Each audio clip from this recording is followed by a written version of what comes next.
Praise lord పిల్లలు, దేవుని కృపను బట్టి మీరందరూ క్షేమంగా ఉన్నారు కదా. ఈరోజు సమయల్ లెసన్లో సెకండ్ పార్ట్ మనం నేర్చుకోబోతున్నాము. మీరందరు క్లాస్ కోసం రెడీగా ఉన్నారు కదా. సో మనం చిన్న ప్రేయర్ చేసుకుని క్లాస్ని స్టార్ట్ చేసుకుందాం. అందరు కళ్ళు మూసుకొని మోకరించండి. పరిశుద్ధుడా, పరలోకమందున్న మా తండ్రి, మీకు స్తోత్రములు నాయనా. మీ సహవాసమునకు మమ్మల్ని పిలిచిన దేవా, మీకు స్తోత్రములు తండ్రి. మా ప్రార్థనలను ఆలకించువాడా ప్రభా, మీకు వందనాలు నైనా. ఈ క్లాస్ అంతటిలో మీరు మాకు తోడుగా ఉండండి. బిడ్డలకి నైనా కావాల్సిన జ్ఞానమును, కృపను సమృద్ధిగా అనుగ్రహించి చెప్పబడుతున్న విషయాలను నేను అర్థం చేసుకోవడానికి సహాయం దయచేయమని మా తండ్రి యేసుక్రీస్తు అతి పరిశుద్ధమైన నామంలో ప్రార్థించి వేడుకొంచున్నాం తండ్రి, ఆమేన్. ఈరోజు మనం నేర్చుకోబోతున్న లెసన్ శామ్యూయల్. ఈ లెసన్కి సంబంధించిన బైబిల్ పోర్షన్ మొదటి సమూయేలు గ్రంథము 6వ అధ్యాయం నుంచి 13 అధ్యాయాలు, 15వ అధ్యాయము 16వ అధ్యాయం. First Samuel chapter 6 to 13, chapter 15 and 16. ఈ లెసన్కి సంబంధించిన మెమరీ వర్స్ మొదటి సమూయేలు గ్రంథము 12వ అధ్యాయము 23-24 వచనాలు. నా మట్టుకు నేను మీ నిమిత్తము ప్రార్థన చేయుట మానుట వలన యెహోవాకు విరోధంగా పాపము చేసిన వాడనగుదును. అది నాకు దూరమగునుగాక. కానీ శ్రేష్టమైన చక్కని మార్గమును మీకు బోధింతును. ఆయన మీ కొరకు ఎన్ని గొప్ప కార్యములను చేసెనో అది మీరు తలంచుకొని, మీరు యెహోవా యందు భయభక్తులు కలిగి నిష్కపటులై పూర్ణ హృదయంతో ఆయనను సేవించుట ఆవశ్యకము. First Samuel 12th chapter 23-24 verses. As for me, far be it from me that I should sin against the Lord by failing to pray for you, and I will teach you the way that is good and right. But be sure to fear the Lord and serve him faithfully with all your heart. Consider what great things he has done for you.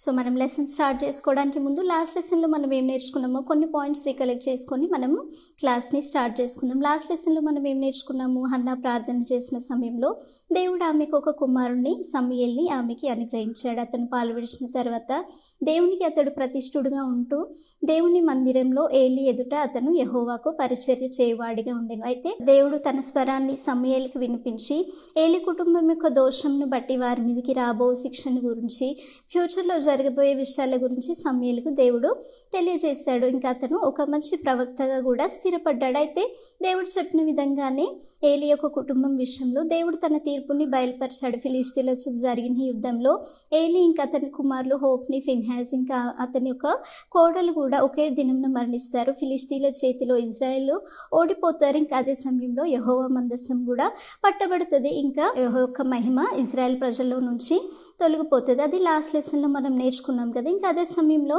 ఫిలిష్తీయులు యెహోవా మందసంని తీసుకెళ్ళినప్పుడు వారికి గొప్ప నష్టం జరుగుతుంది. కాబట్టి వారు తిరిగి ఆ మందసంని ఇజ్రాయెల్ ప్రజల యొద్దకి పంపించి వేయాలన్న ఆలోచన కలిగి ఉంటారు. సో ఇప్పుడు ఏం జరుగుతుందంటే, ఇప్పుడు ఈ ఫిలిష్తీయులు యెహోవా యొక్క మందసంని బట్టి వారికి అనేక తెగుళ్ళు వస్తున్నాయి. కాబట్టి వారు తిరిగి దేవుని యొక్క మందసం ఇజ్రాయెల్ ప్రజల్లో పంపించడానికి వారి యొక్క యాజకులని ఇంకా శకునగాండ్రని పిలిపించి, ఇప్పుడు యెహోవా మందసం మనం ఏం చేస్తాము, ఇజ్రాయెల్ ప్రజల యొద్దకి దాన్ని ఏ విధంగా నడిపిస్తాము అనేసి వారు ఆ విధంగా మాట్లాడుకుంటారనమాట. మాట్లాడినప్పుడు వాళ్ళు ఏమని చెప్తారంటే, ఇప్పుడు మీరు అపరాధ అర్పణంగా, అంటే వారిప్పుడు యెహోవా యొక్క మందసంని తీసుకొచ్చి ఫిలిష్తీయులు గొప్ప పాపం చేస్తారు కదా, దాగోని గుడిలో పెట్టడం, ఇలాంటి విషయాలు చేసి వారు ఒక గొప్ప పాపం చేశారు. కాబట్టి ఆయనకి విరోధంగా వారు చేసిన పాపంని బట్టి, అపరాధంను బట్టి వారు ఏం చేయాలంటే అపరాధ అర్పణంగా 5 పట్టణములకు సంబంధించి 5 సర్దారుల యొక్క గుర్తుగా 5 గడ్డలను తయారు చేసి ఇంకా 5 బంగారు పందికొక్కులను తయారు చేసి ఆయనకి అర్పణంగా చెల్లించి యెహోవాకు మహిమపరచవలసిందిగా వాటిని చెల్లించమని చెప్తారనమాట. ఇంకేమని చెప్తారంటే, ఆ మందసంని పంపించి వేయడానికి ఒక కొత్త బండిని తయారు చేయించి, ఇంకా కాడి మోయని పాడి ఆవులు అంటే పాలిచ్చే ఆవులు ఉంటాయి కదా, ఆ పాడి ఆవులని 2 తీసుకొని ఆ మందసంని ఆ బండి మీద పెట్టి ఇజ్రాయేలీలకి పంపించి వేయమనేసి ఆ విధంగా చెప్తారనమాట. ఏమని చెప్తారంటే, ఫరో ఏ విధంగా అయితే ఇజ్రాయేలీలను ఐగుప్తు నుంచి పంపించేయడానికి కఠినపరుచుకున్నాడో మీరు ఆ విధంగా కఠినపరుచుకోకండి అనేసి ఆ విధంగా చెప్తారనమాట. సో ఇప్పుడు మీరు చెప్పిన ప్రకారంగానే ఫిలిష్తీయులు ఏం చేస్తారంటే ఒక కొత్త బండిని తయారు చేస్తారనమాట. తయారు చేయించేసి పాడి ఆవులని 2 తీసుకొచ్చి ఇంకా వాటి పిల్లలని ఇంటికి తోలివేసి ఆ పాడి ఆవులను ఆ బండికి కట్టి, ఇంకా వారు అపరాధ అర్పణంగా చెల్లిస్తున్న బంగారు గడ్డలు ఇంకా ఆ యొక్క బంగారు పందికొక్కులు 5 ఏవైతే ఉన్నాయో వాటిని ఒక పెట్టెలో నీళ్ళల్లో పెట్టి ఆ బండి మీద పెట్టి ఇంకా వారు ఇంకా దానిని పంపిస్తారనమాట. అయితే ఆ విధంగా చేసినప్పుడు వీళ్ళేమని ఒక నిర్ధారణకు వస్తారు, ఒక టెస్ట్ చేస్తారనమాట. ఇప్పుడు యాక్చువల్గా పాడి ఆవులు అంటే అవి పాలిచ్చే ఆవులు కాబట్టి వాటి దూడల నుంచి అవి దూరంగా వెళ్ళవన్నమాట, అవి దూడలను విడిచిపెట్టి వెళ్ళవన్నమాట. అయితే ఫిలిష్తీన్లు ఏమని ఒక డెసిషన్కి వస్తారంటే, ఇప్పుడు మనం ఈ మందస్సంని ఆ బండి మీద పెట్టినప్పుడు ఇప్పుడు అది ఆ ఆవులు రెండు కూడా బెత్షెమెషు మార్గంన పడి వెళ్ళాయంటే నిజంగా దేవుడు మనల్ని, యెహోవా దేవుడు మనల్ని మొత్తాడు అని దానికి గుర్తు. ఒకవేళ ఆ విధంగా జరగకుండా అవి తిరిగి వాటి దూడల వైపు పరిగెత్తుకొని వచ్చేసి వాటి దగ్గరికి వెళ్ళాయంటే అవి అదృష్టవశాత్తు మనకి కలిగిన ఒక తెగులు అని మనం నిర్ధారణకు వస్తామనేసి ఆ విధంగా చేస్తారనమాట. అయితే ఫిలిష్తీయులు ఆ మందసంని ఆ యొక్క బండి మీద పెట్టినప్పుడు ఆ ఆవులు ఇంకా వెనకకి చూడకుండా అవి రాజమార్గంన పడి అరుస్తూ ఇంకా చక్కగా బెత్షెమెషు మార్గంన అవి వెళ్తాయి అన్నమాట. ఇంకా అవి కుడి ఎడమకి ఎక్కడ కూడా చూడకుండా తిన్నగా ఆ బెత్షెమెషు మార్గం గుండా అవి వెళ్తాయి అన్నమాట. అయితే ఈ ఫిలిష్తీయుల 5 సర్దారులు కూడా ఆవులు ఎక్కడికి వెళ్తాయి, మందసంని ఎక్కడికి తీసుకెళ్తాయి అనేసి వారు వాటి వెనకాల వెళ్తారనమాట. అయితే బెత్షెమెషు సరిహద్దు వరకు వారు వెళ్తారు. ఇంకా వారు అక్కడ వెళ్ళినాక వాళ్ళు ఏం చూస్తారంటే ఈ ఆవులు రెండు కూడా బెత్షెమెషులో యెహోషువ యొక్క పొలంలో వచ్చి అక్కడ పెద్ద రాతి దగ్గర ఆగుతాయి అన్నమాట. అప్పుడు యాక్చువల్గా గోధుమల కోత యొక్క సమయం అనమాట. ఆ సమయంలో అక్కడ ఇజ్రాయెల్ ప్రజలు వాళ్ళు బెత్షెమెషు వారు వాళ్ళు కోత కోస్తూ ఉంటారనమాట. మందసం రావడం చూసి వాళ్ళు చాలా సంతోషిస్తారు. ఎందుకంటే ఎన్నో రోజుల తర్వాత యాక్చువల్గా 7 నెలలు ఫిలిష్తీయులు ఆ యొక్క మందసంని వారి దగ్గర పెట్టుకుంటారనమాట. 7 నెలల తర్వాత ఇప్పుడు అది బెత్షెమెషు వారి దగ్గరికి అది తేబడింది అనమాట. చాలా రోజుల తర్వాత ఆ మందసం అక్కడికి తిరిగి రావడం చూసి వాళ్ళు ఎంతో సంతోషిస్తారనమాట. ఇంకా పొలంలో ఉన్న వాళ్ళు ఏం చేస్తారంటే ఆ యొక్క మందసంని దించి ఆ పెద్ద రాతి మీద పెట్టి ఇంకా ఆ యొక్క బండి యొక్క కర్రలన్నిటినీ తీసి వాటిని విరగొట్టి ఆ యొక్క 2 ఆవులను కూడా దాని మీద పెట్టి దేవునికి వారు దహన బలిగా అక్కడ అర్పిస్తారనమాట. దేవునికి అక్కడ బలులు అర్పించి వాళ్ళు ఎంతో సంతోషపడతారనమాట. ఈ విషయం చూసిన తర్వాత ఫిలిష్తీయులు ఏం చేస్తారంటే ఇంకా అక్కడ నుంచి వాళ్ళు రిటర్న్ వెళ్ళిపోయి ఎక్రోన్కి వెళ్ళిపోతారనమాట. వెళ్ళిపోయిన తర్వాత ఇంక బెత్షెమెషు వాళ్ళు ఏం చేస్తారంటే ఆ యొక్క మందసంని తెరిచి చూసినప్పుడు యాక్చువల్గా దేవుడు వారిని మొత్తుతాడు. అక్కడ 50,000 70 మంది అక్కడ మొత్తబడతారనమాట. ఇది చూసిన బెత్షెమెషు వాళ్ళు చాలా భయపడిపోతారనమాట. భయపడిపోయి ఇప్పుడు మనము దేవుని మహిమ ఎదుట ఎవరు నిలవగలడు అనేసి వాళ్ళు ఆ విధంగా అనుకొని వాళ్ళు ఏం చేస్తారంటే కిర్యత్యారీము వారికి వారు కబురు పంపిస్తారనమాట. ఈ విధంగా ఫిలిష్తీయులు మందసంని పంపించారు, మీరు వచ్చి మీ దాపునకి దాన్ని మీ దగ్గరికి దానిని తీసుకొని వెళ్ళండి అన్న విధంగా వారు సందేశం పంపిస్తారనమాట. పంపించినప్పుడు కిర్యత్యారీము వాళ్ళు వచ్చి ఏం చేస్తారంటే యెహోవా యొక్క మందసంని తీసుకొని వెళ్ళి వారి దగ్గర పెట్టుకుంటారనమాట. అబినాదాబు అనే ఒక వ్యక్తి ఇంటిలో దానిని పెడతారనమాట. ఇంకా దానిని కాపాడడానికి అతని కుమారుడైన ఎలియాజర్ని అక్కడ ప్రతిష్ఠిస్తారనమాట. ఈ విధంగా ఉన్నప్పుడు ఏమవుతుందంటే ఇజ్రాయెల్ ప్రజలు ఇప్పుడు ఫిలిష్తీయుల చేతికి అప్పగించబడ్డారు కదా, కాబట్టి ఇప్పుడు వాళ్ళు ఏం చేస్తారంటే దేవుడు వారిని ఫిలిష్తీయుల చేతి నుండి విడిపించడానికి వారు ఏం చేస్తారంటే తిరిగి వాళ్ళు దేవుణ్ణి సేవించాలనుకుంటారనమాట. అప్పుడు సమూయేలు ఏం చేస్తాడంటే ఇప్పుడు మీరు మీ పూర్ణ హృదయంతో యెహోవా యొద్దకు తిరిగిన ఎడల, అంటే ఇప్పుడు మీరు పూర్ణ హృదయంతో తిరగాలి. ఎందుకంటే ఇప్పుడు వీళ్ళు ఎలా ఉంటున్నారు, ఇజ్రాయెల్ ప్రజలు కొంచెం దేవుని వైపు కొంచెం విగ్రహారాధన వైపు ఆ విధంగా ఉంటున్నారు. కాబట్టి సమూయేలు వారికి మంచి ఆలోచన చెప్తాడు, మీరు పూర్ణ హృదయంతో మీరు దేవుని వైపు తిరిగి పట్టుదల కలిగి మీరు యెహోవాను సేవించి మీ మధ్యలో ఉన్న అన్ని దేవతలను మీరు తీసివేసిన ఎడల దేవుడు మిమ్మల్ని ఫిలిష్తీయుల చేతిలో నుండి మిమ్మల్ని రక్షిస్తాడు అనేసి ఆ విధంగా సమూయేలు ఇజ్రాయెల్ ప్రజలకి చెప్పినప్పుడు ఇజ్రాయెల్ ప్రజలందరూ కూడా దానిని ఒప్పుకొని వారి మధ్యలో ఉన్నటువంటి ఇంకా బయలుదేవతని అష్తారోతు దేవతలని వారు తీసివేస్తారనమాట. ఇంకా సమూయేలు ఏం చేస్తాడంటే ఇజ్రాయెల్ ప్రజలందరినీ కూడా మిస్పాకి పిలుపనంపించి మిస్పాలో ఆయన ఏమని చెప్తాడంటే నేను మీ పక్షంన అంటే మీ కొరకు నేను యెహోవా సన్నిధిలో నేను ప్రార్థన చేస్తాను అని చెప్తాడు. మిస్పా గురించి మనం ఇంకొక లెసన్లో కూడా విన్నాం కదా, మనం ఎక్కడ విన్నాము, యెఫ్తా లెసన్లో మనం మిస్పా గురించి విన్నాం కదా.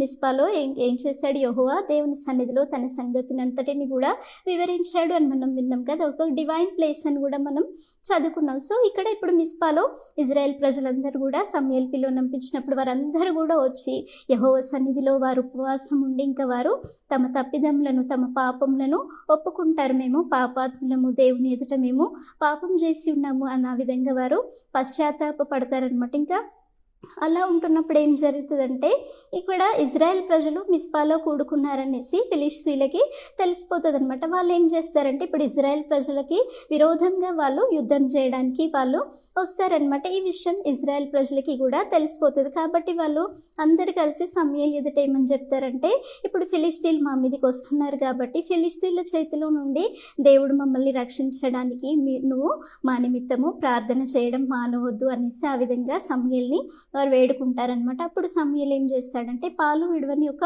గొర్రెపిల్లని తీసుకొని దేవునికి అక్కడ బలిగా అర్పిస్తాడనమాట. బలిగా అర్పించినప్పుడు ఆ సమయంలో ఏం జరుగుతుందంటే ఆ యొక్క ఫిలిష్తీయులు అక్కడికి వస్తారనమాట. సో ఇక్కడ యుద్ధం జరిగినప్పుడు ఏమవుతుందంటే ఇంకా దేవుడు సమూయేలు యొక్క ప్రార్థనను అంగీకరించి అక్కడ గొప్ప ఉరుములను ఉరిమించి అక్కడ ఫిలిష్తీయులను అందరినీ కూడా అక్కడ తారుమారు చేస్తారనమాట. ఇంకా దేవుడే ఇజ్రాయెల్ పక్షంలో అక్కడ యుద్ధం చేస్తున్నాడు అనమాట. సో ఆ విధంగా జరిగినప్పుడు ఏమవుతుందంటే ఇజ్రాయెల్ ప్రజలు ఫిలిష్తీయులను అందరినీ కూడా తరిమి వారందరినీ కూడా అక్కడ చంపివేస్తారనమాట. అక్కడ చంపివేసినప్పుడు ఫిలిష్తీయులకి అక్కడ ఓటమి జరుగుతుంది. ఇంకా సమూయేలు ఏం చేస్తాడంటే ఇంతవరకు యెహోవా మనకు సహాయం చేస్తాడని చెప్పి అక్కడ ఒక రాతిని నిలబెట్టి దానికి ఎబెనేజరు అని పేరు పెడతాడనమాట. దాని అర్థం అది సహాయపు రాయి, హెల్పింగ్ స్టోన్ అనమాట. ఆ విధంగా ఇంకా మిస్పాకు షేనుకు మధ్యలో ఆ రాతిని నిలబెడతారనమాట. ఇంకా ఫిలిష్తీయులు ఇజ్రాయెల్ ఎదుట నుండి వారు పారిపోతారనమాట. ఇంకా ఆ విధంగా ఫిలిష్తీయులు ఇంకా ఎప్పుడు కూడా ఇజ్రాయెల్ యొక్క సరిహద్దుకి వారు రారనమాట. ఇంకా ఏం జరుగుతుందంటే ఫిలిష్తీయులు తీసుకున్న పట్టణంలన్నిటిని కూడా ఇజ్రాయేలీలకు తిరిగి ఇచ్చేస్తారనమాట. ఇజ్రాయేలీలు ఫిలిష్తీయులు వారి యొద్ద నుంచి తీసుకున్న పంట పొలంలో అన్నిటిని కూడా వారు ఇజ్రాయేలీలు తిరిగి స్వాధీనం చేసుకుంటారు. అయితే సమూయేలు న్యాయాధిపతిగా ఉంటున్న కాలంలో సమూయేలుని బట్టి దేవుడు ఫిలిష్తీయులకు తన హస్తంను విరోధంగా ఉంచుతాడంటే ఎప్పుడు కూడా ఫిలిష్తీయులు ఇంకా ఇజ్రాయెల్ ప్రజల్ని ఓడించలేదన్నమాట. ఈ విధంగా ఇజ్రాయెల్ ప్రజలకి సమూయేలు ఒక న్యాయాధిపతిగా ఉంటాడనమాట. అతను ఇజ్రాయెల్ ప్రజలకి అతను న్యాయం తీరుస్తూ ఉంటాడనమాట. ఏటేటా అతను ఇంకా మిస్పాకి, గిల్గాలుకి, ఇంకా బేతేలకు తిరుగుతూ అతడు ఇజ్రాయెల్ ప్రజలందరికీ కూడా న్యాయం తీరుస్తూ ఉంటాడు. ఇంకా అతని సొంత ఇంటి రామాలో ఉంటుంది కాబట్టి అక్కడ అతడు యెహోవా కొరకు ఒక బలిపీఠంని కడతాడనమాట. ఈ విధంగా ఉంటున్నప్పుడు సమూయేలు చాలా కాలం గడిచిన తర్వాత అతడు వృద్ధుడుగా అవుతాడనమాట. కాబట్టి అతను తన కుమారులనిద్దరిని ఇజ్రాయెల్ ప్రజల మీద న్యాయాధిపతులుగా నియమిస్తారు. అతని కుమారులు ఎవరంటే యోబేలు ఇంకా అబియా అనమాట. అయితే వీరిద్దరు కూడా యాక్చువల్గా సమూయేలు వంటి మంచి ప్రవర్తన కలిగిన వారు కాదనమాట. వాళ్ళు చాలా ధనాపేక్షలు అనమాట. అంటే ధనాశ కలిగిన వారనమాట. కాబట్టి వాళ్ళు లంచంను పుచ్చుకొని న్యాయంని తిప్పివేసేవారనమాట. ఈ విషయం చూసిన ఇజ్రాయెల్ ప్రజలు సమూయేలుతో ఏమంటారంటే నువ్వు వృద్ధుడవైపోయావు, నీ కుమారులు కూడా నీ వంటి ప్రవర్తన కలిగిన వారు కారు, కాబట్టి మాకు న్యాయం తీర్చడానికి సకల జనుల మర్యాద చొప్పున మాకు కూడా ఒక రాజు కావాలి అనేసి ఆ విధంగా సమూయేలుని అడుగుతారనమాట. సమూయేలుకి ఆ విషయం అడిగినప్పుడు చాలా బాధ అనిపిస్తుంది, చాలా ప్రతికూలంగా అనిపిస్తుంది. ఎందుకంటే యాక్చువల్గా ఇజ్రాయెల్ ప్రజల యొక్క చరిత్ర చూస్తే మనము అబ్రహాం నుంచి మొదలుకొని కూడా ఇజ్రాయేలు కానాన్ దేశంలో వారు స్థిరపడే వరకు కూడా వారిని నడిపించిన వ్యక్తి ఎవరు? ఏ ఒక్క రాజు కూడా వారిని నడిపించలేదు కదా. దేవుడే వారికి స్వయంగా ముందుండి నడిపించాడు. దేవుడే అనేక శత్రువుల మీద వారికి జయం ఇచ్చాడు. దేవుడే వారి పక్షంలో యుద్ధం చేశాడు. వారిని కంటిపాపలా కాపాడుతూ దేవుడే వారిని స్వయంగా కనాన్ దేశంలోనికి నడిపించాడు. దేవుడు వారికి స్వయంగా రాజుగా ఉండాలనుకున్నాడు. కానీ ఇజ్రాయెల్ ప్రజలు ఏం చేస్తున్నారు? ఇప్పుడు దేవుడు మాకు రాజు కాదు కానీ మమ్మల్ని నడిపించడానికి, మా పక్షంన యుద్ధంలో చేయడానికి మాకు ఒక రాజు కావాలి అనేసి ఆ విధంగా అడుగుతాడు. అడిగినప్పుడు వాళ్ళు ఇంకా సమూయేలు ఏం చేస్తాడంటే వెళ్ళి దేవుని సన్నిధిలో ప్రార్థన చేస్తాడు. ప్రార్థన చేసినప్పుడు దేవుడు కూడా ఆ విషయంలో చాలా బాధపడతాడనమాట. దేవుడు ఏమని చెప్తాడంటే వారు నిన్ను కాదు సమూయేలు, నిన్ను తృణీకరించలేదు, వారిని ఏలకుండా నన్నే వారు తృణీకరించారు. కాబట్టి వారు కోరిన ప్రకారంగానే నువ్వు ఒక రాజును వారికి నియమించు. అయితే రాజు ఉండడం వల్ల వారికి జరిగే నష్టాలేంటి కూడా నువ్వు వారికి అన్నిటినీ వివరించు అనేసి ఆ విధంగా సమూయేలుతో చెప్తాడనమాట. సో సమూయేలు ఏం చేస్తాడు? అప్పుడు ఇజ్రాయెల్ ప్రజలకి చెప్తాడు. ఇప్పుడు యాక్చువల్గా రాజు ఉంటే ఏమవుతుంది? ఒక రాజ్యం స్థాపించబడాలి, ఇంకా రాజులు మంత్రులు పోషింపబడడానికి వాళ్ళకి ట్యాక్స్ ఇవ్వాలి, వారికి ఇంకా సైన్యం కావాలి, యుద్ధం చేయడానికి గుర్రములు రథములు కావాలి, వాటిని నడిపించడానికి ఇంకా యవనస్తులు కావాలి. సో సమూయేలు ఏమని చెప్తాడంటే మీకు రాజు ఉన్నట్లయితే మీ కుమారులని కుమార్తెలని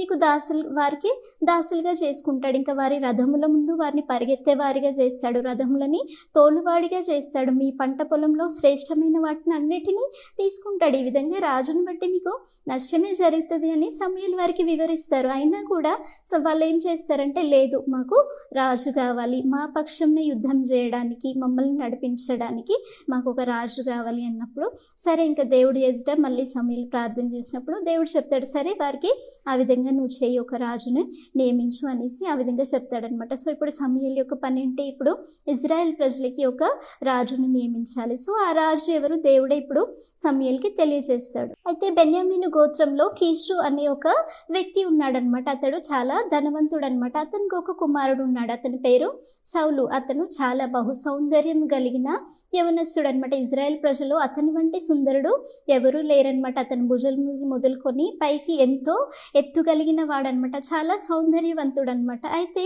ఈ యొక్క కీషు యొక్క గార్ధబములు అంటే గాడిదలు ఒకసారి తప్పిపోతాయి అనమాట. కాబట్టి ఈ కీషు ఏం చేస్తాడంటే, సౌలును పిలిపించి ఒక పనివాడిని తీసుకొని తప్పిపోయిన గాడిదలను నువ్వు వెతుకొని తీసుకొని రా అనేసి ఆ విధంగా చెప్తాడనమాట. చెప్పినప్పుడు సౌలు ఇంకా పనివాడి ఇద్దరు కూడా ఆ గార్ధబములను వెతకడానికి చాలా చోట్లకి వారు వెళ్తారు, కానీ వారికి ఆ గాడిదలు దొరకవన్నమాట. అయితే లాస్ట్కి వారు సూపు అనే ఒక దేశంలోకి వస్తారనమాట. వచ్చినప్పుడు అక్కడ కూడా వారికి గాడిద దొరకవన్నమాట. అయితే సౌలు ఏమని చెప్తాడంటే, ఇప్పుడు నా తండ్రి యొక్క గాడిదల గురించి చింతించడం మానేసి నా గురించి చింతపడతాడేమో, మనం ఎక్కడికి వెళ్ళిపోయాం, ఏమైపోయాం అనేసి చింతిస్తాడేమో, కాబట్టి ఇప్పుడు మనం తిరిగి వెళ్ళిపోదాము అనేసి పనివాడితో చెప్తాడనమాట. చెప్పినప్పుడు ఆ పనివాడు ఏమని చెప్తాడంటే, ఈ యొక్క ఊరిలో ఒక దైవజనుడు ఉన్నాడు, అతడు చాలా గొప్పవాడు, అతడు ఏమి చెప్తే అది నెరవేరుతుంది, కాబట్టి మనం ఒకసారి అతని దగ్గరికి వెళ్దాం, మనం ఏ మార్గంలో వెళ్ళాలి అతడు మనకు తెలియజేస్తాడు, కాబట్టి నా దగ్గర పావుతులం వెండి ఉంది, మనం తీసుకొని అతని దగ్గరికి వెళ్దాము అనేసి వారు ఆ విధంగా వెళ్తారనమాట. వారు వెళ్ళి ఇంకా దారిలో వెళ్తున్న సమయంలో కొంతమంది కన్యకలు వారికి ఎదురైనప్పుడు, దీర్ఘదర్శి ఇల్లు ఎక్కడ అంటారు. యాక్చువల్గా దీర్ఘదర్శి అంటే ప్రవక్తని దీర్ఘదర్శి అని కూడా అంటారనమాట. సో వారు వాళ్ళకి చెప్తారనమాట, మీరు ఊరి లోపలికి వెళ్ళినప్పుడు మీరు అతన్ని కనుక్కుంటారు అనేసి ఆ విధంగా చెప్పినప్పుడు, వీరు ఊరి లోపలికి వెళ్ళినప్పుడు ఇంకా వారు సమూయేలు వారికి ఎదురుపడతారనమాట. యాక్చువల్గా సమూయేలుకి దేవుడు ముందు రోజే సమూయేలుకి దేవుడు తెలియపరుస్తాడనమాట. ఏమనంటే, ఇప్పుడు ఇజ్రాయెల్ ప్రజల యొక్క మొర నా యొద్దకి చేరి ఉంది, నేను వారిని ఫిలిష్తీయుల చేతిలో నుండి విడిపించడానికి, వారి మీద అధిపతిగా అభిషేకించడానికి రేపు బెన్యామీనుడైన ఒక వ్యక్తిని నీ యొద్దకి నేను పంపిస్తాను అనేసి ఆ విధంగా దేవుడు ముందుగానే చెప్తాడనమాట. సో ఇప్పుడు సౌలు వారు ఎదురుపడగానే సమూయేలుతో దేవుడు చెప్తాడు, నేను చెప్పిన వ్యక్తి ఇతనే నేను ప్రజల మీద ఏలడానికి, వారి మీద నేను అతన్ని నియమించబోతున్నాను అనేసి, ఇతడే నా ప్రజలని ఏలును అనేసి ఆ విధంగా సమూయేలుతో చెప్తాడనమాట. చెప్పినప్పుడు ఈ సౌలు ఇంకా సమూయేలు దగ్గరికి వచ్చి, దీర్ఘదర్శి ఇల్లు ఎక్కడ అన్నప్పుడు సమూయేలు చెప్తాడు, దీర్ఘదర్శిని నువ్వు తప్పిపోయిన నీ గార్ధబముల విషయంలో నువ్వు చింతించకు, నీకు కావాల్సిన ఆలోచన, నీ మనసులో ఉన్న మాట నేను రేపు చెప్తాను, నువ్వు ఈరోజు నాతో కూడా ఉండవలసి ఉంది, నువ్వు నాతో కూడా భోజనం చేయవలసి ఉన్నది అనేసి ఆ విధంగా చెప్పి ఏమనంటాడంటే, ఇజ్రాయేలీలకు అభిష్టము నీ తండ్రి ఇంటి మీదను నీ మీదను ఉంది కదా అనేసి ఆ విధంగా చెప్తారంటే, ఇజ్రాయేలీలు నీ కొరకు ఆశ కలిగి ఉన్నారు అనేసి ఆ విధంగా చెప్తారనమాట. చెప్పినప్పుడు ఈ యొక్క సౌలు ఏమంటాడంటే, నేను ఏ పార్టీ వాడను, నేను ఎంత వాడను, ఇజ్రాయెల్ గోత్రంలో బెన్యామీన్ గోత్రము చాలా చిన్న గోత్రము, ఇంకా ఆ గోత్రంలో ఉన్న ఇంటి వారిలో మేము చాలా అల్పులమైన వాళ్ళము, నేను ఏ పార్టీ వాడను అనేసి తాను తగ్గించుకొని మాట్లాడతాడనమాట. మాట్లాడిన తర్వాత ఇంకా సమూయేలు సౌలుని తీసుకొని భోజనశాలకి వెళ్ళి వాళ్ళిద్దరు కలిసి అక్కడ భోజనం చేస్తారనమాట. ఉదయం లేసినప్పుడు ఇంకా సమూయేలు సౌలుతో చెప్తాడు, నేను నిన్ను పంపించేస్తాను అనేసి ఆ విధంగా చెప్పి ఇంకా సమూయేలు సౌలుతో కలిసి ఆ ఊరి చివరి వరకు వెళ్తారనమాట. వెళ్ళిన తర్వాత ఇంకా సమూయేలు ఏమని చెప్తాడంటే, నీ పని వారిని కొంచెం ముందుగా వెళ్ళిపోమ్మని చెప్పు, నేను నీతో దేవుడిని ఆలోచన చెప్పవలసి ఉన్నది అనేసి ఆ విధంగా చెప్పినప్పుడు ఆ పని వాడిని కొంచెం ముందుగా పంపించేసినప్పుడు అక్కడ సమూయేలు ఏం చేస్తాడంటే, తన తైలపు బుడ్డిని తీసుకొని తైలము పోసి అతన్ని అభిషేకిస్తాడనమాట. అభిషేకించి ఏమని చెప్తాడంటే, దేవుడు తన స్వాస్థ్యము మీద నిన్ను అధిపతిగా నిన్ను అభిషేకి అభిషేకించి ఉన్నాడు అనేసి ఆ విధంగా చెప్తాడనమాట. చెప్పేసి ఇంకేమంటాడంటే, ఇప్పుడు నువ్వు వెళ్ళే దారిలో కొన్ని సూచనలు జరుగుతాయి అవి అని చెప్తాడనమాట. చెప్పేసి ఏమేమి సూచనలు చెప్తాడంటే, ఇప్పుడు మీరు కొంచెం దూరం వెళ్ళిన తర్వాత ఇద్దరు వ్యక్తులు నీకు ఎదురవుతారు, వారు నీ గురించి వారు చెప్తారనమాట. నీ గార్ధబములు దొరికినవి అనేసి ఆ విధంగా చెప్తారు. ఇంకా నీ తండ్రి నీ కొరకు చింతిస్తున్నాడు అనేసి ఆ విధంగా చెప్తారనమాట. ఇంకొంచెం ముందుకు వెళ్ళినప్పుడు తాబోరు దగ్గర 3 వ్యక్తులు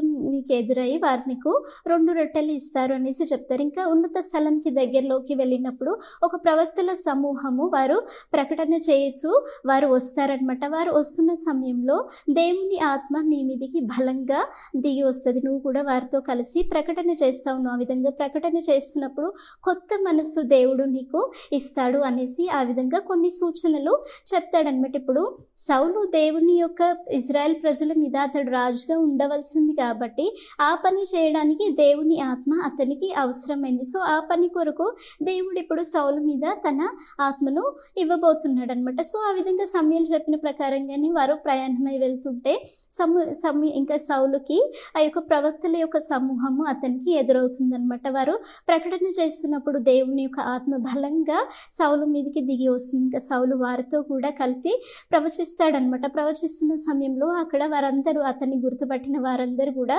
కీషు కుమారుడైన సౌలు కూడా ప్రవక్తలలో ఉన్నాడా అనేసి, ఎందుకంటే అతడు ఇప్పటివరకు ఒక ప్రవక్త కాదు కదా.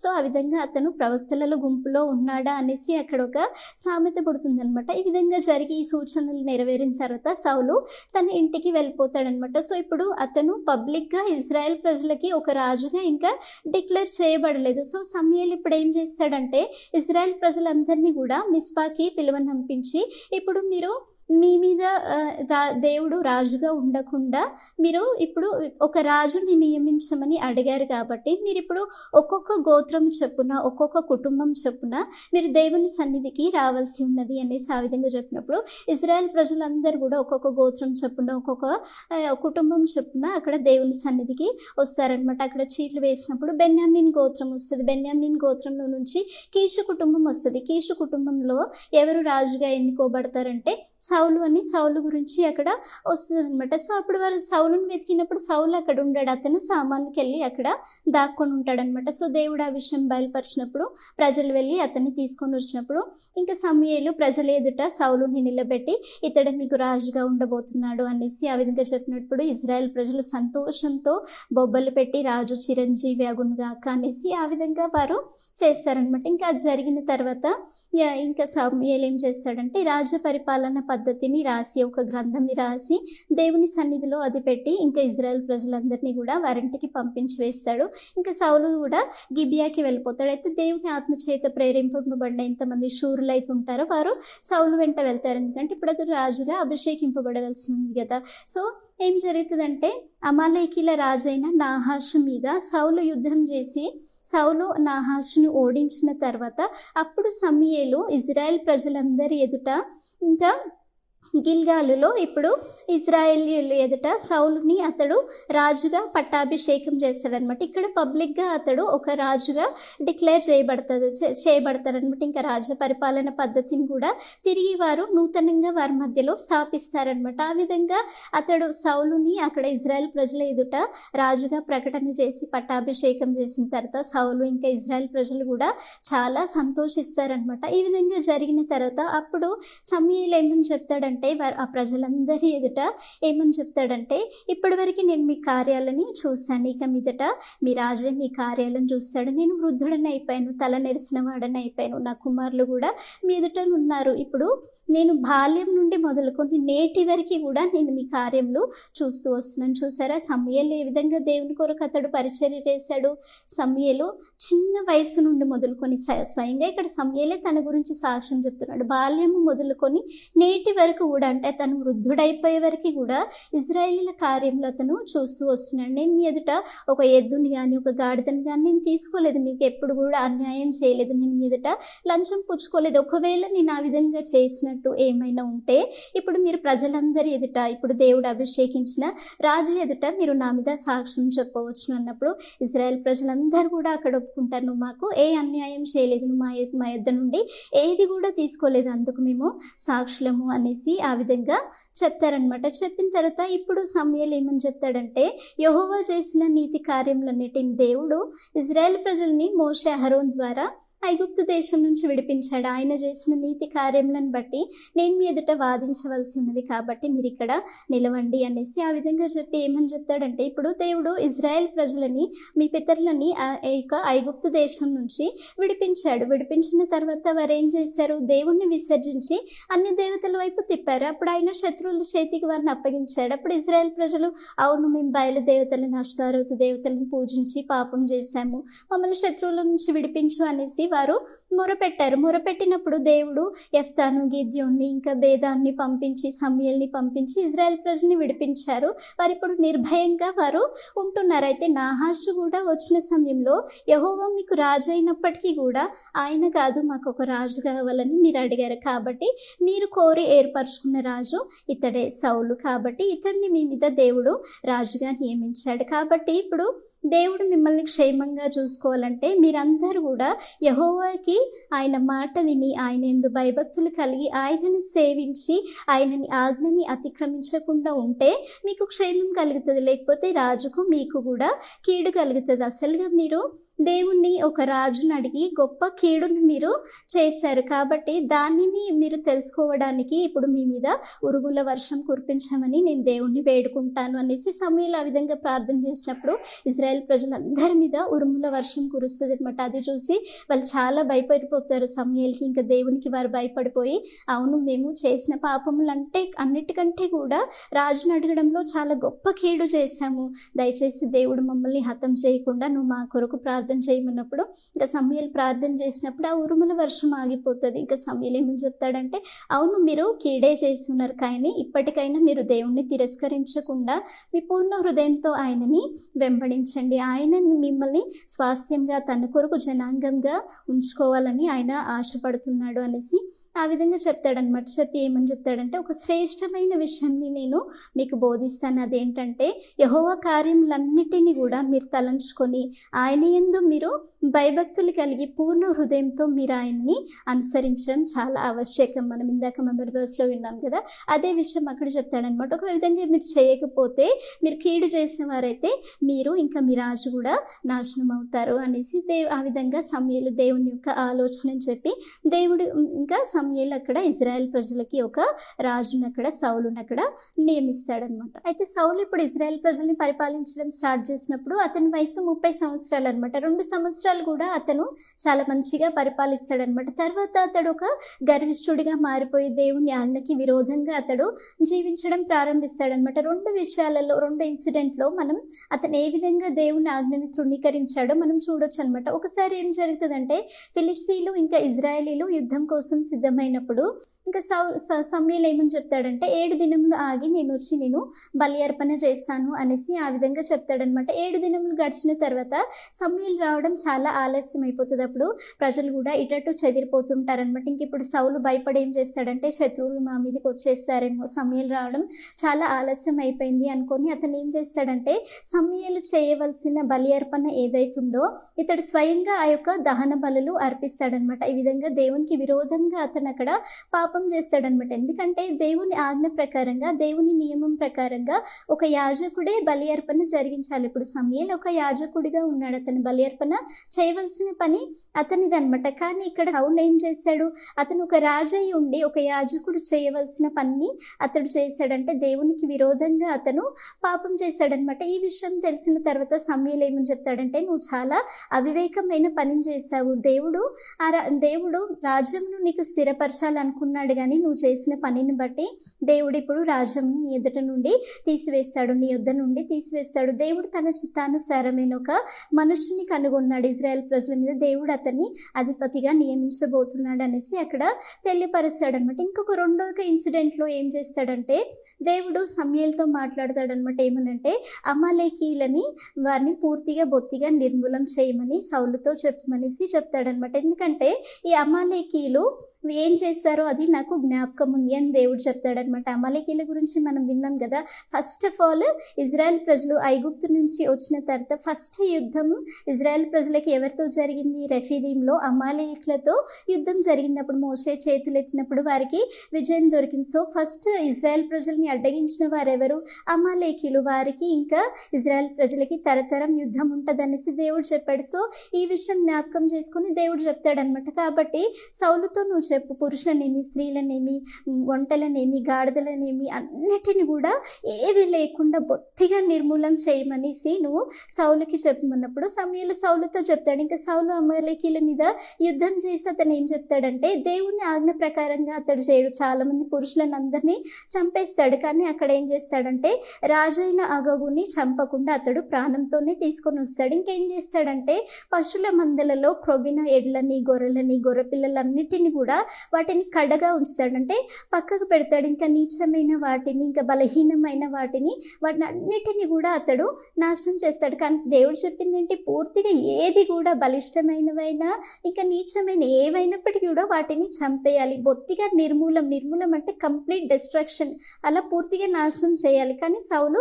ఆ విధంగా చేయలేదు. సో ఆ రోజు రాత్రే దేవుడు సమూయేలుతో మాట్లాడతాడు. సౌలు నా ఆజ్ఞ మీద ఉండలేదు, అతను నా ఆజ్ఞని అతిక్రమించాడు, నా ఆజ్ఞని అతని గాయకొనలేదు, కాబట్టి నేను అతన్ని ఇజ్రాయెల్ ప్రజల మీద రాజుగా నియమించినందుకు నేను పశ్చాత్తాప పడుతున్నాను అనేసి దేవుడు బాధతో తన విషయాన్ని సమూయేలుతో చెప్తాడనమాట. అప్పుడు సమూయేలుకి చాలా కోపం వస్తుంది. అతను కోపావేశుడై ఇంకా రాత్రంతా కూడా సౌలు విషయంలో దేవుని సన్నిధిలో అతను మొరపెడుతూనే ఉంటాడనమాట. ఇంక ఉదయాన్నే లేచి సౌలు దగ్గరికి వెళ్ళి నువ్వు చేసిన పని ఏంటి? దేవుడు చెప్పింది ఏంటి? నువ్వు చేసింది ఏంటి? దేవుడు బొత్తిగా నిర్మూలం చేయమన్నాడు, కానీ నువ్వు విధంగా చేసావేంటి అంటే దేవునికి బలి ఇవ్వడానికి వాటిని ఉంచానని చెప్తాడు. కానీ అక్కడ సమూయేలు ఒక మంచి మాట చెప్తాడు.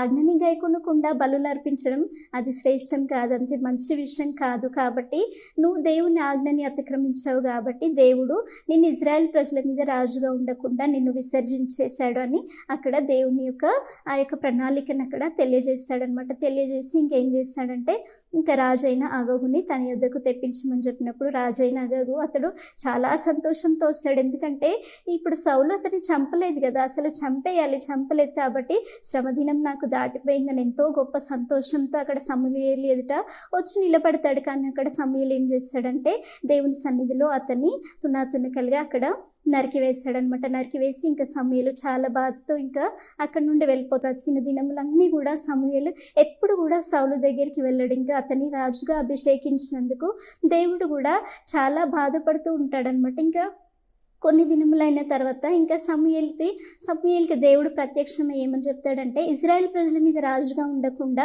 నేను విసర్జించిన సౌలు గురించి నువ్వు ఎంతకాలం చింతిస్తావో, కాబట్టి నువ్వు లేచి నీ యొక్క తైలపు కొమ్ముని నువ్వు తైలంతో నింపుకొని బెత్లెహేమ్కి వెళ్ళి యెష్షై కుమారుడిని అక్కడ అభిషేకించు, నేను అతన్ని రాజుగా నియమించబోతున్నాను అనేసి చెప్పినప్పుడు ఇంకా సమూయేలు దేవుడు చెప్పిన ప్రకారంగానే బెత్లెహేమ్కి వెళ్ళి యెష్షై కుమారుడైనటువంటి గొర్రెల కాపరి అయినటువంటి దావీదుని అక్కడ రాజుగా అభిషేకిస్తాడు. ఎందుకంటే అతడు దేవుని హృదయానుసారుడు అనమాట. సో ఈ దావీదు ఏ విధంగా దేవునికి హృదయానుసారంగా జీవించాడు అనే విషయాలని మనం ఇంకా తర్వాత లెసన్స్లో దావీదు గురించి నేర్చుకోబోతున్నాం అనమాట. కాబట్టి సెకండ్ కింగ్గా దేవుడు అభిషేకించిన వ్యక్తి ఎవరంటే దావీదు అనమాట. ఈ విధంగా దేవుడు సమూయేలుని తన ప్రణాళిక చొప్పున వాడుకున్నాడు. ఇంకా చాలా కాలం తర్వాత సమూయేలు వృద్ధుడై చనిపోతాడనమాట. ఇంకా ఇజ్రాయెల్ ప్రజలు అతని గురించి చాలా అంగలారుస్తారు. ఇంకా అతని సొంత గ్రామం అయినటువంటి రామాలో సమూయేలుని వారు పాతి పెడతానమాట. ఈ విధంగా సమూయేలు దేవునికి అనుకూలమైన జీవితం, దేవునికి చిత్తానుసారమైన జీవితం అతను కలిగి జీవించాడు. కాబట్టి అతని జీవితం నుండి మనం నేర్చుకోబోతున్న విషయాలు ఏంటనేది ఇప్పుడు మనం చూసుకుందాం. సమూయేలు జీవితం మనం చూస్తే దేవుడు ఇజ్రాయెల్ ప్రజల మీద సమూయేలుని ఒక ప్రవక్తగా, న్యాయాధిపతిగా, యాజకునిగా అతన్ని నియమించాడు. ఏకకాలంలో 3 పరిచర్యలు చేసిన ఒకే ఒక వ్యక్తి సమూయేలు అనమాట. ఇప్పుడు ప్రవక్త అంటే ఎవరు? ప్రవక్త అంటే దేవుని యొక్క ఆలోచనని ప్రజలకి తెలియజేసేవాడే ప్రవక్త. కాబట్టి సమూయేలు ఈ విషయంలో ఇజ్రాయెల్ ప్రజలకి సంబంధించి ప్రతి విషయంలో కూడా దేవుని యొక్క ఆలోచనని సమయానికి ప్రజలకు తెలియజేస్తూ వచ్చాడు. ఆయన ఒక పవర్ఫుల్ పవర్ఫుల్ ప్రాఫిట్గా ఉన్నాడు. అతను అంటేనే ప్రజల్లో చాలా భయం పుట్టేది. అతను వస్తున్న సమయంలోనే సమాధానంగా వస్తున్నావని ప్రజలు అతన్ని అడిగేవారు. అంత పవర్ఫుల్ ప్రాఫిట్గా ఆయన ఉన్నాడనమాట. ఆ పరిచర్యని అతడు నమ్మకంగా నెరవేర్చాడు. ఇంకా యాజకుడు ఎవరని చూస్తే, యాజకుడు ప్రజల పక్షంన దేవునికి విజ్ఞాపన చేస్తూ వారి విషయంలో బలులు అర్పించేవాడే యాజకుడు. సో సమూయేలు ఒక యాజకునిగా కూడా అతడు చాలా సక్సెస్ఫుల్గా జీవించాడు. ప్రజల కొరకు ప్రజల పక్షంన దేవుని సన్నిధిలో అతను విజ్ఞాపన చేస్తూ బలులు అర్పించేవాడిగా ఉన్నాడు. ఇంకా న్యాయాధిపతిగా కూడా ఉన్నాడు. న్యాయాధిపతి అంటే ఎవరు? న్యాయం తీర్చేవాడే న్యాయాధిపతి. అన్ని స్థలాలు తిరుగుతూ న్యాయం తీర్చిన ఒకే ఒక న్యాయాధిపతి. ఫస్ట్ జడ్జ్ ఎవరంటే సమూయేలు. అతను మిస్పాలో, గిల్గాలో, బేతేలు, ఇంకా రామాలో అన్ని చోట్ల తిరుగుతూ అతడు ప్రజలకి న్యాయం తీర్చాడనమాట. ఏకకాలంలో ఇంత గొప్ప పరిచర్య సక్సెస్ఫుల్గా చేసిన వ్యక్తి సమూయేలు అనమాట. అంత సక్సెస్ఫుల్ జీవితం అతడు కలిగి ఉండడానికి గల కారణం ఏంటి అని మనం చూస్తే, అతడు కలిగి ఉన్న ప్రార్థనా జీవితం. అతడు చిన్న వయసు నుండి కూడా అతడు చనిపోయే వరకు కూడా దేవునితో అతడు కలిగి ఉన్న సంబంధమే, అతడు కలిగి ఉన్న ప్రార్థనా జీవితమే అతని జయ జీవితానికి కారణం అనమాట. కీర్తనల గ్రంథం 99వ అధ్యాయం 6వ వచనంలో చూస్తే దేవుడే స్వయంగా అతని గురించి సాక్ష్యం చెప్తాడు. యాజకులలో మోషే, అహరోను ఉన్నారు, కానీ ఆయన నామమును బట్టి ప్రార్థన చేయువారిలో సమూయేలు ఉండెను అని చెప్తాడు. సమూయేలు గురించి దేవుడే స్వయంగా అక్కడ సాక్ష్యం చెప్తాడు అనమాట. అంత మంచి ప్రార్థనా జీవితం అతడు కలిగిన వాడు. అతడు ప్రజల విషయంలో ఉపవాసం ఉండి కన్నీరు విడిచి అతను ఎంతో రోదనంతో తను తాను పరిశుద్ధపరచుకొని దేవునికి తను తాను సమర్పించుకొని అతను ప్రార్థన చేశాడు. సౌలు విషయమే కానీ, ఇజ్రాయెల్ ప్రజల విషయమే కానీ అతడు ఎంతో ప్రార్థన పూర్వకంగా ఉన్నాడనమాట. కాబట్టి ఇప్పుడు మనం కూడా మన జీవితంలో ఏ విధంగా ఉండాలి?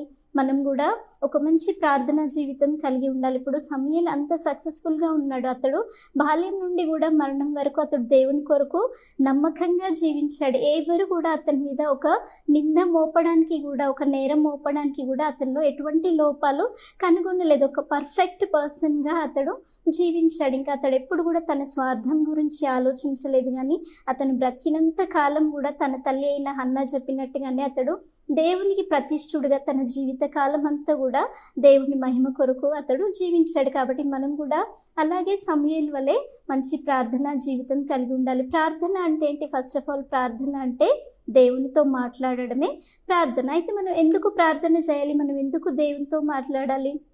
ఇప్పుడు ప్రార్థన ఒక ఎగ్జాంపుల్గా మనం చూస్తే, ప్రార్థన అనేది తల్లి బిడ్డకున్న ఒక సంబంధం వంటిది. Relationship between a child and a mother. ఇప్పుడు తల్లి బిడ్డలకి ఎలాంటి సంబంధం ఉంటుంది?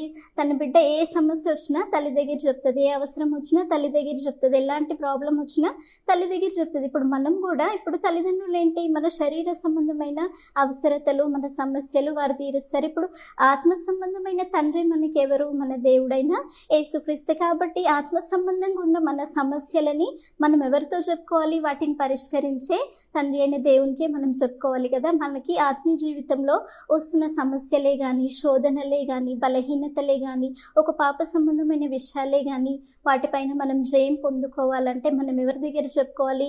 మన దేవుని యొద్ద, మనం క్రీస్తు యొద్ద వాటిని చెప్పుకోవాలి. వాటి విషయంలో మనం ప్రార్థన చేసినప్పుడు వాటన్నిటి నుండి ఆయన మనల్ని తప్పించి శోధనల పైన మనకి జయాన్నిచ్చి, లోకం పైన, పాపం పైన మనకి జయాన్నిచ్చి ఆయన మనల్ని ముందుకు నడిపిస్తాడనమాట. కాబట్టి మనం అన్ని విషయాల్లో కూడా దేవుని యొద్ద మనం ప్రార్థన చేసేవారిగా ఉండాలి. ఇంకా మనం ఎలా ప్రార్థన చేయాలి? ఇక్కడ సమూయేలు జీవితంలో మనం చూసాం. అతను ఉపవాసం ఉండి కన్నీరు విడిచి ఎంతో సమర్పణతో అతను ప్రార్థన చేశాడనమాట. మనం కూడా దేవుని సన్నిధిలో ఉపవాసం ఉండి కన్నీరు విడిచి మనం ప్రార్థన చేసే బిడ్డలుగా ఉండాలి. Fasting, crying, submission and regular prayer are the foundation of success. అంటే ఉపవాసం ఉండి కన్నీరు విడిచి మనల్ని మనం సమర్పించుకొని ప్రతిరోజు మనం ప్రార్థన చేసే బిడ్డలుగా ఉంటే మనం ఒక జయ జీవితం కలిగి ఉంటాం. ఇక్కడ సమూయేలు జీవితంలో స్పష్టంగా మనం అది చూస్తాం. అతను బాల్యం నుండి కూడా అతని మరణం వరకు దేవునితో అతడు కలిగి ఉన్న అటువంటి సంబంధంని, సహవాసంని బట్టే అతడు ఒక జయ జీవితంని జీవించాడు. ఇప్పుడు మనం కూడా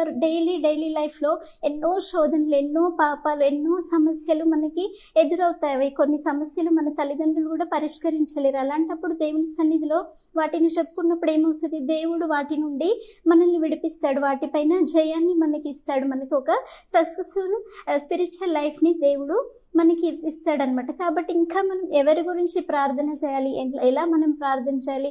ఫస్ట్ చూస్తే మనం మన వ్యక్తిగత జీవితం గురించి ప్రార్థన చేయాలి. మన వ్యక్తిగత ఆత్మీయ జీవితంలో మనం దేవుని కొరకు మహిమకరంగా జీవించే బిడ్డలుగా మనం ఉండడానికి ఆ విషయంలో మనం ప్రార్థన చేయాలి. తర్వాత మన కుటుంబస్తుల కొరకు మనం ప్రార్థన చేయాలి. ఇంకా సంఘస్థుల కొరకు మనం ప్రార్థన చేయాలి. పరిచర్య విషయంలో మనం ప్రార్థన చేయాలి.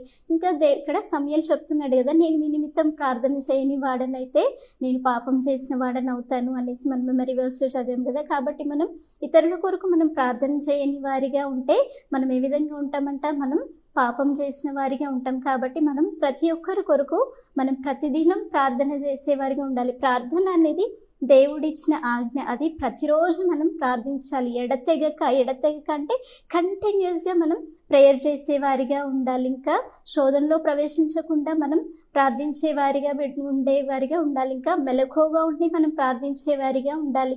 ఇంకా మనం బెటర్ ఎగ్జాంపుల్ చూస్తే, ఇప్పుడు దేవుడైన యేసుక్రీస్తు శరీరధారిగా ఉంటున్నప్పుడు ఈ లోకంలో ఉంటున్న సమయంలో అతను కన్నీళ్లతోనూ మహారోదనతోనూ అతడు తండ్రి అయిన దేవునికి ప్రార్థన చేశాడు అని ఉంది. అంటే దేవుడైన యేసుక్రీస్తుకి ఈ లోకంలో ఉన్నప్పుడు ప్రార్థన అవసరమై ఉంటే మనం మట్టి మనుషులం, మనకి ఇంకా ప్రార్థన ఎంతో అవసరమై ఉంటుంది. కాబట్టి ఈ చిన్న వయసులో నుండే, మీరు ఇప్పుడు చిన్న వయసులో నుండే మీరు పెరుగుతున్న సమయంలో ప్రార్థన జీవితంను మీకు ఒక పునాదిగా కలిగి ఉండాలి. పునాది లేకపోతే ఇల్లు పడిపోతుంది కదా, అదేవిధంగా ప్రార్థనా జీవితం లేకపోతే మనం దేవునిలో కట్టబడలేము, ఆత్మీయ జీవితంలో మనం ఎదగలేము. కాబట్టి సమూయేలు వల్లే మనం సక్సెస్ఫుల్గా ఉండాలంటే మనం కూడా మంచి ప్రార్థనా జీవితం కలిగిన బిడ్డలుగా మనం జీవించాలి. కాబట్టి లెసన్ మీకు అందరికీ అర్థమైంది కదా. మనం ప్రేయర్ చేసుకొని క్లాస్ని ముగించుకుందాం. అందరు కళ్ళు మూసుకొని మోకరించండి. పరిశుద్ధుడా, పరలోకమందున్న మా తండ్రి, మీకు స్తోత్రం నైనా. సమూయేలు జీవితం ద్వారా మీరు మాతో మాట్లాడుతూ వస్తున్న దేవా, మీకు స్తోత్రం చెల్లిస్తున్నాను నైనా.